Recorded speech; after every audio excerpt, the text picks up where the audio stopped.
Yaorana et Maeva, 30e leçon, lecture.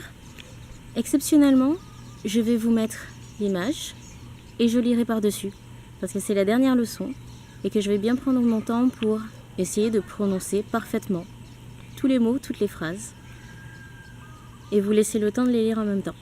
30e leçon, lecture. Tai ora prau, te ari iwa hinera o whaimano. Te hopura o whaimano I te vai. I te atu ai oia I te hoe taata. Te tia noa ra I te hiti ana vai.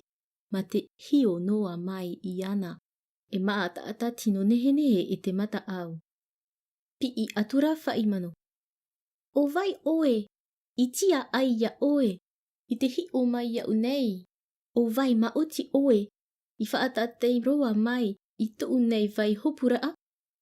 Pahono maera oia. O vau te ie, o mue te rauri, te ari no Hawaii. I reira noa iho, wha e aroa whaimano I te hopu I te vai, e wa arata I ia, mue te rauri, ini aroa I te pepe o te whareare I o uporu. Haere atura te tei tau e wha I te ia ana, te metua ho vai tane o whaimano, I te ie prawapi, e tata matapu oia. Watia maira ana I te uputa o te whare arei. E wa mana wātura I te ratere. I arata I hia mai e whaimano, ma te ani atoa atu iana e. O vaira oe, e aha mauti to tere yo matau nei. O vau te ie o moe te rauri, e tu I vai ara I. Ina roto mai nei au I te moana hauriuri tare humata. Tapai mai nei I uporu, no te imi I te ra au a wharowharo paari maitai. Ei mono I te ra au, o tau pahi I o whatiwhatia, e te pato e rau I tua a e rā. O oe mauti te ie, e moe te rauri, ta utamaiti. Manawa I tō taira a mai I roto I te utua whare ari o uporu. Ia naho te tamaara a, no te whare I te ie nei are I nui, ma te tia I ore tona auwaha. Wa orero maera o moe te rauri.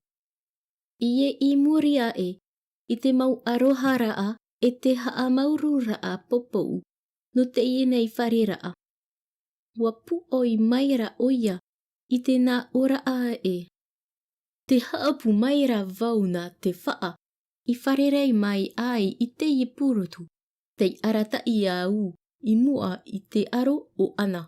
E te hina aro nei au I te ite I tona I oa, e o vai oia. Pahono atura ana. Oia mau tena e tau ari I, ia ite mai oe e. O whaimano te ie, te mootua o tane ari I no vavau, te rā e hiti I uporu nei. Pu oi maira o moe te rauri. E tau paino e tere maita I tau nei. I naha wa ite a e nei au I te poe mata wiwi o vai o taha, te rua hine o uporu nei. Rewa atura mo e te rauri I tona tere, e tau marama I muria e, whanau mai nei au whaimano ia Hiro, te tamaiti o mo e te rauri, o Hiro te ari I o Hawaii, te ihita I paro o te tainui. Et c'est tout pour moi. C'était la 30e et dernière leçon. On se retrouve la semaine prochaine pour un nouveau concept. Nana!